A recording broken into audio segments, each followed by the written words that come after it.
Diketahui Verrell Bramasta dan Natasha Wilona dikabarkan sudah balikan dan serius menikah.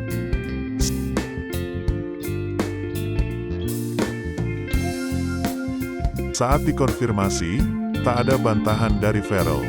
Putra sulung Vena Melinda itu hanya minta doa yang terbaik untuk perjalanan cintanya.